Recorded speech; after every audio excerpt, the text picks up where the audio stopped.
இந்த இடத்துல இந்த சின்ன பிள்ளைகள் வந்து அருமையாக நடனம் ஆடினார்கள், பாடினார்கள். கடைசியாக ஒரு நாடகத்தை உங்களுக்கு நடித்து காட்டினார்கள். அந்த சேர்ல இருந்து அந்த பசங்களை யாராலையும் தூக்க முடியல. என்ன காரணம்? அந்த பசங்க பாவத்தில் இருந்தபடினால சிகரெட் பிடித்திருந்தாங்க. அதுக்கு யாரையும் விடுதலை பண்ண முடியவில்லை. ஒரே ஒரு ஆளால தான் விடுதலை பண்ண முடிந்தது. யார்? இயேசு கிறிஸ்துவினால தான் விடுதலை பண்ண முடிந்தது. அப்படி என்று சொல்லி நம்ம பார்த்தோம். உங்களுக்கு இந்த இயேசு ஏன் தேவை? இந்த சின்ன பிள்ளைகளுக்கு ஏன் இவர்கள் இயேசுவை சொன்னார்கள்? ஏன் இவர்கள் விடுமுறை வேதாகம பள்ளி என்று சொல்லி இதை ஆரம்பித்து இந்த பிள்ளைகளுக்கு இயேசுவை சொல்ல காரணம் என்ன? இயேசு யார்? இயேசு ஏன் இந்த பூமியிலே வந்தார் என்பதை சொல்லி ஒரு 10-15 நிமிஷத்துல சொல்லி முடிச்சிடறேன். ஏனென்று சொன்னால், இந்த இயேசுவை அறியாத குடும்பத்தில் பிறந்து வளர்ந்தவன் நான். எனக்கும் இயேசுவுக்கும் எந்த சம்பந்தமும் கிடையாது. என் சிறு வயதிலிருந்தே இயேசு என்றால் யார் என்றே எனக்கு தெரியாது. ஆனால் என்னுடைய வாழ்க்கையில பயங்கரமான பாவ பழக்க வழக்கத்துக்கு அடிமையானேன். என்னுடைய பெயர் முருகன். நான் ஒரு பயங்கரமான இந்து குடும்பத்தில் பிறந்து வளர்ந்தேன். நான் செய்யாத அக்கிரமமே கிடையாது. என்னுடைய தகப்பனார் ஒரு கோயில் பூசாரியா இருந்தார்.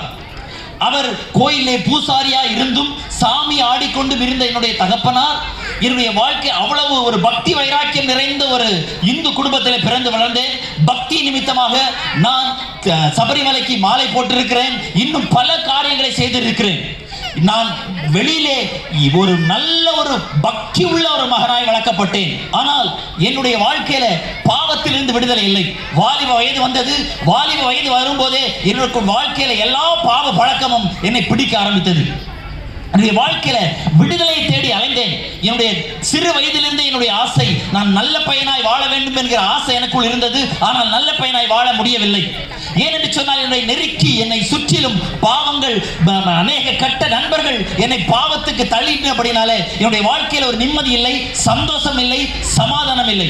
இந்த சூழ்நிலையிலே தான் எனக்கு ஆண்டவராகிய இயேசு கிறிஸ்து யார், எப்படிப்பட்டவர் என்பதை ஒரு சகோதரன் எனக்கு சொல்லிக் கொடுத்தார். இந்த இயேசு என்னுடைய வாழ்க்கையிலே பாவத்திலிருந்து விடுதலை கொடுத்தார். உன்னையும் இந்த இயேசு நல்லவனாய் மாற்றுவார் என்று சொல்லி அவன் எனக்கு இயேசுவை சொல்ல ஆரம்பித்தான்.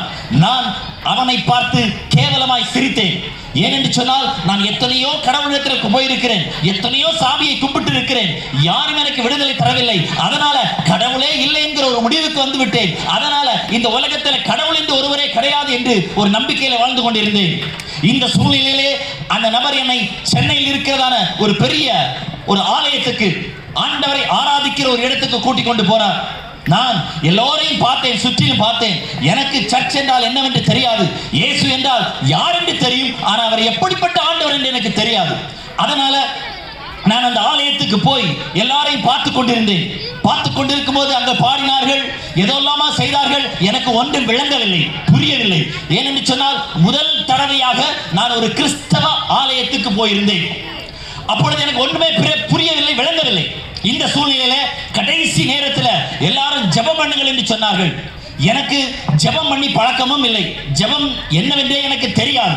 இந்த சூழ்நிலையில நான் கடைசியாக அந்த ஊழியக்காரர் சொன்னார், அந்த பாஸ்டர் முன்னுக்கு இருந்து பிரசங்கம் பண்ணி சொன்னார், நீங்கள் ஜெபம் பண்ணுங்கள் என்று சொல்லும் போது நான் சொன்னேன், இயேசுவே, நீர் உண்மையான கடவுள் என்று எனக்கு தெரியாது. ஆனால் என்னுடைய நண்பர், நீர்தான் ஆண்டவர் உண்மையான கடவுள் என்று சொல்லி என்னை இந்த இடத்துல கூட்டிக் கொண்டு வந்திருக்கிறார்.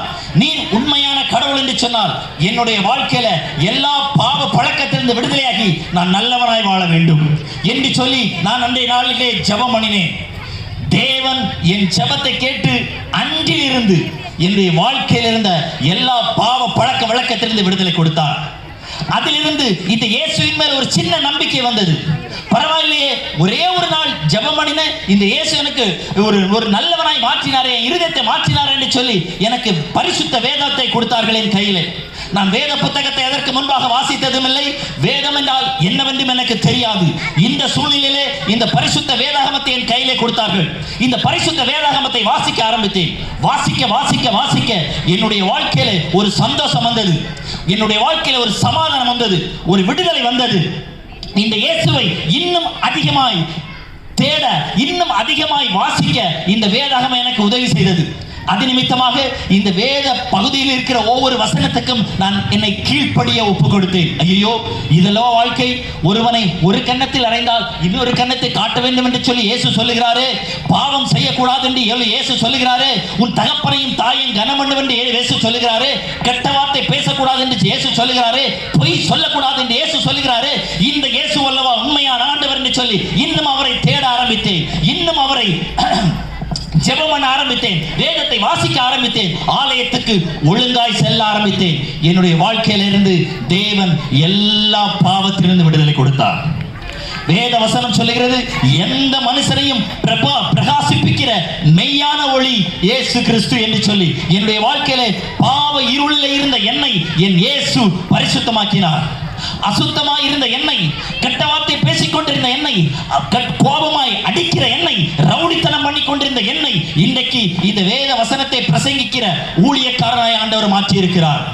தேவனுடைய பிள்ளைகளே, இதை கேட்டுக் கொண்டிருக்கிறவர்களே, உங்கள் பிள்ளைகளை நீங்கள் சண்டே ஸ்கூலுக்கு அனுப்பினீர்கள், வேதாகம பள்ளிக்கு அனுப்பினீர்கள், உங்களுக்கு நன்றி. ஆனால் இந்த இயேசு யார் என்பதை நீங்கள் உணர்ந்து கொள்ள வேண்டும். ஏதோ நாங்கள் மதம் மாற்றுவதற்காக இங்கு வரவில்லை. மதம் மாற்றவும் எங்களால் முடியாது. ஏனென்று சொன்னால் என்னை யாரும் மதம் மாற்றவே முடியாது. ஏனென்றால் அப்படிப்பட்ட ஒரு வைராக்கியம் உள்ள நிறைந்த ஒரு இந்து வாலிபனா என்னை யாராலும் மதம் மாற்ற முடியாது. ஆனால் இந்த இயேசு என்னுடைய வாழ்க்கையில வந்தபடினால, இந்த இயேசு என் பாவத்தை மன்னித்தபடினால, இந்த இயேசு எனக்கு சமாதானத்தை சந்தோஷத்தை கொடுத்தபடினால என்னுடைய வாழ்க்கையை இயேசுவுக்கு ஒப்பு கொடுத்தேன். இந்த வாழ்க்கையில் இயேசுவுக்கு ஒப்பு கொடுத்த உடன் தானே என்னுடைய வாழ்க்கையில் ஒரு சந்தோஷம் வந்தது, சமாதானம் வந்தது, பாவத்திலிருந்து விடுதலை வந்தது. இன்றைக்கு அந்த பாவ விடுதலைக்காக அநேகருக்கு பாவத்திலிருந்து விடுதலை கிடைக்க வேண்டும் என்று சொல்லி ஓடி ஓடி இந்த இயேசுவை சொல்லுகிறேன். காரணம் என்ன? இந்த இயேசு மதம் மாற்றுவதற்காக வரவில்லை, மனிதனை மனிதனாய் மாற்றுவதற்காக வந்தார். எத்தனையோ தெய்வங்களை நான் கூப்பிட்டு பார்த்தேன், எத்தனையோ கடவுளை நான் தேடி பார்த்தேன், ஒன்று நடக்கவில்லை, எதுவும் நடக்கவில்லை. ஒரே ஒரு தடவை இந்த இயேசுவே என்று கூப்பிட ஆரம்பித்தேன். இந்த இயேசு என் பாவத்தை மன்னித்தார், என்னுடைய பாவ பழக்கத்திலிருந்து விடுதலை கொடுத்தார். தேவனுடைய பிள்ளைகளே, இந்த இடத்துல கூடி வந்திருக்கிறவர்களே, ஒருவேளை நீங்கள் இயேசுவை அறியாமல் இருந்திருக்கலாம், ஒருவேளை இயேசு யார் என்று தெரியாமல் இருந்திருக்கலாம், ஒருவேளை வேறு காரியங்களை நீங்கள் செய்து கொண்டிருக்கலாம்.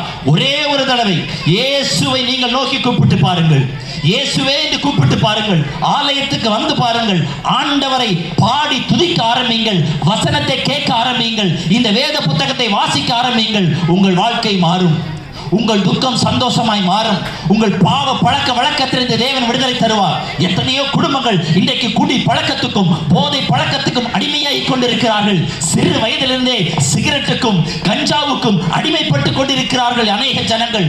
இதிலிருந்து யார் விடுதலை தர முடியும்? இயேசு கிறிஸ்துவின் இரத்தமே சகல பாவங்களை நீக்கி நம்மை சுத்திகரிக்கும். அல்லேலூயா. அந்த இயேசு என்னுடைய வாழ்க்கையை மாற்றினபடியால் தான் இன்றைக்கு உங்களோடு கூட பேசிக் கொண்டிருக்கிறேன். நீங்கள் யாரா இருக்கலாம், எப்படிப்பட்ட சூழ்நிலையில் நீங்கள் வந்திருக்கலாம், எந்த மத பின்னணியில் இருந்தும் நீங்கள் வந்திருக்கலாம். ஆனால் இந்த இயேசுவை ஒரே ஒரு தடவை கூப்பிட்டு பாருங்கள். இயேசுவே, என் பாவத்தை மன்னியும் ஆண்டவரே, நான் பாவத்தில் வாழ்ந்து கொண்டிருக்கிறேன், என் பாவத்தில் எனக்கு விடுதலை தாரும் ஆண்டவரே என்று சொல்லி இந்த இயேசுவை நோக்கி கூப்பிட்டு பாருங்கள். இயேசு உங்கள் பாவத்திலிருந்து விடுதலை தருவார், உங்கள் சாபத்திலிருந்து விடுதலை தருவார், உங்கள் வியாதியிலிருந்து விடுதலை தருவார், உங்கள் பலவீனங்களிலிருந்து விடுதலை தருவார், உங்கள் சாபத்திலிருந்து விடுதலை தருவார், உங்கள் துக்கத்தை தேவன் சந்தோஷமாய் மாற்றுவார், உங்கள் கண்ணீரை துடைப்பார். இந்த இயேசு கிறிஸ்துவின் பிரதான வேலை என்ன என்று சொன்னால், இந்த இயேசு சகல பாவங்களை நீக்கி சுத்திகரிக்கிற தேவன். இந்த இயேசுவை உங்கள் வாழ்க்கையில சொந்த ரட்சகராக ஏற்றுக்கொள்ளும் போது, இந்த இயேசுவை நீங்கள் ஆராதிக்கும் போது, இந்த வேத புத்தகத்தை நீங்கள் வாசிக்கும் போது உங்கள் வாழ்க்கை வாழ ஆரம்பிக்கும். நீங்கள் பரிசுத்தம் உள்ள ஒரு வாழ்க்கை வாழ ஆரம்பிப்பீர்கள். உங்கள் வாழ்க்கையில இருக்கிறதான சமாதான குலைச்சல் மாற ஆரம்பிக்கும். உங்கள் வாழ்க்கையில சந்தோஷம் பிறக்கும், சமாதானம் உண்டாகும். அதனால் என் சத்தத்தை எங்கிருந்து நீங்கள் கேட்டுக்கொண்டிருந்தாலும் சரி, வருத்தப்பட்டு பாரம் சுமக்கிறவர்களே, நீங்கள் எல்லோரும் என்னிடத்தில் வாருங்கள், நான் உங்களுக்கு இளைப்பாறுதல் தருவேன் என்று சொன்ன ஆண்டவர் உங்கள் வாழ்க்கையில இளைப்பாறுதல் தர ஆரம்பிக்கிறார். உங்கள் வாழ்க்கையில ஒரு சமாதானத்தை கொடுக்க விரும்புகிறார். உங்கள் வாழ்க்கையில பாவத்திலிருந்து விடுதலை கொடுக்க விரும்புகிறார். எந்த மனிதனாலும் பாவத்திலிருந்து விடுதலை கொடுக்க முடியாது. யாராலும் எந்த கடவுளாலும் இந்த பாவத்திலிருந்து விடுதலை கொடுக்கவே முடியாது. இயேசு கிறிஸ்து மட்டுமே பாவத்திற்காக, மனு குலத்தின் பாவத்திற்காக சிலுவையிலே அறையப்பட்டு கடைசி சொட்டு ரத்தம் வரைக்கும் நமக்காக சிந்தினார், மனு குலத்துக்காக சிந்தினார். ரத்தம் சிந்துதல் இல்லாமல் பாவ மன்னிப்பு இல்லை என்று சொல்லி எல்லா இந்திய வேதங்களும் சொல்லுகிறது. அதனால் இந்த இயேசு கிறிஸ்து உங்களுக்காக, உங்களுடைய பாவங்களுக்காக, உங்களுடைய அக்கிரமங்களுக்காக இரத்தத்தை சிந்தி இருக்கிறார். அந்த இரத்தம் சிந்தின ஆண்டவர் இன்றைக்கு உங்களை அழைக்கிறார். என் மகனே, என் மகளே, நீ என்னிடத்தில் வருவாயா? நான் உனக்கு பாவத்திலிருந்து விடுதலை தந்து உனக்கு சமாதானத்தையும் சந்தோஷத்தையும் கொடுக்க விரும்புகிறேன் என்று சொல்லி இந்த இயேசு உங்களை அழைக்கிறார். இந்த இயேசுவை உங்கள் சொந்த இரட்சகராக நீங்க ஏற்றுக்கொள்ள விரும்பினால் என்னோடு கூட சேர்ந்து கண்களை மூடி எல்லாரும், இயேசுவே என் பாவத்தை மன்னியும், என் அக்கிரமத்தை மன்னியும் ஆண்டவரே, நான் பாவியான மனுஷன் ஆண்டவரே, என் மேல் கிருபையாயிரும் ஆண்டவரே என்று சொல்லி கண்களை மூடி இந்த இயேசுவை நோக்கி, ஆண்டவரே எனக்கும் ஒரு சமாதானம் வேண்டும், எனக்கும் பாவத்திலிருந்து விடுதலை வேண்டும், எனக்கும் குடி பழக்கத்திலிருந்து விடுதலை வேண்டும், எனக்கும் சிகரெட் பழக்கத்திலிருந்து விடுதலை வேண்டும், எனக்கும் சமாதானம் சந்தோஷம் வேண்டும் ஆண்டவரே என்று சொல்லி இயேசுவை நோக்கி நீங்கள் கூப்பிடும்போது உங்கள் வாழ்க்கையில் இயேசு சந்தோஷத்தையும் சமாதானத்தை தர போதுமானவராக இருக்கிறார். உங்களுக்காக நான் ஜெபிக்கிறேன். அன்புள்ள இயேசுவே, எங்களுடைய பாவங்களுக்காக, எங்களுடைய அக்கிரமங்களுக்காக இந்த பூமியிலே வந்து மனிதனாய் பிறந்து ஆண்டவரே நீர் 33 வருடங்கள் இந்த பூமியிலே வாழ்ந்து எங்களுடைய பாவங்களுக்காக, எங்கள் அக்கிரமங்களுக்காக சிலுவையிலே ஆண்டவரே நீ ஆணி அடித்து ஆண்டவரே உம்மை ஆண்டவரே சிலுவையிலே கொலை செய்தார்கள் ஆண்டவரே. ஆனாலும் மரித்தே இதோ சதா காலங்களில் உயிரோடு இருக்கிறேன் என்று சொன்ன ஆண்டவர் 3ஆம் நாள் உயிரோடு கூட எழுந்து எங்களுடைய பாவத்துக்காக, எங்களுடைய சாபத்துக்காக நீர் மரணத்தை ஜெயமாய் வென்றதற்காக உமக்கு ஸ்தோத்திரம். இங்கு வந்திருக்கிற இந்த சத்தத்தை கேட்கிற ஒவ்வொரு பிள்ளைகளுக்காக ஜெபிக்கிறேன். அவருடைய வாழ்க்கையில தேவன் அற்புதத்தை செய்வீராக. அவருடைய வாழ்க்கையில பாவத்திலிருந்து விடுதலை கொடுப்பீராக, சந்தோஷத்தை சமாதானத்தை கொடுப்பீராக. நீரே உண்மையான தெய்வம் என்பதை இந்த ஜனங்கள் அறிந்து கொள்ள, உணர்ந்து கொள்ள இவரை மனக்கண்களை திறந்துள்ளபடியாய் ஜெபிக்கிறேன் ஆண்டவரே. நீர் எப்படி செய்ய போறதற்காக நன்றி. உம்முடைய நாமத்தை மகிமைப்படுத்த போறதற்காக நன்றி. பாவத்திலிருந்து விடுதலையிலேயே, குடி பழக்கத்திலிருந்து விடுதலையிலேயே என்று சொல்கிறார் ஒவ்வொருவருக்காக ஜெபிக்கிறேன். இயேசுவின் நாமத்தினாலே குடி பழக்கத்திலிருந்து, சிகரெட்டிலிருந்து, பொய்யிலிருந்து ஆண்டவரை விடுதலை கொடுப்பீராக. வியாதியிலிருந்து இயேசுவின் நாமத்தினாலே விடுதலை கொடுப்பீராக. இவர்களுக்கு சமாதானத்தை சந்தோஷத்தை கொடுத்து இவர்களை ஆசீர்வதிக்கும்படியாக ஜெபிக்கிறேன். இயேசு கிறிஸ்துவின் நாமத்தினாலே இவர்களை நீ ஆசீர்வதிப்பீராக. கர்த்தர் சமாதானத்தையும் சந்தோஷத்தையும் இவர்களுக்கு அருளி இவர்களை ஆசீர்வதிக்கும்படியாக இயேசு கிறிஸ்துவின் நாமத்தில் ஜெபிக்கிறேன் நல்ல பிதாவே. ஆமென், ஆமென், ஆமென். கர்த்தர் உங்களை ஆசீர்வதிப்பாராக.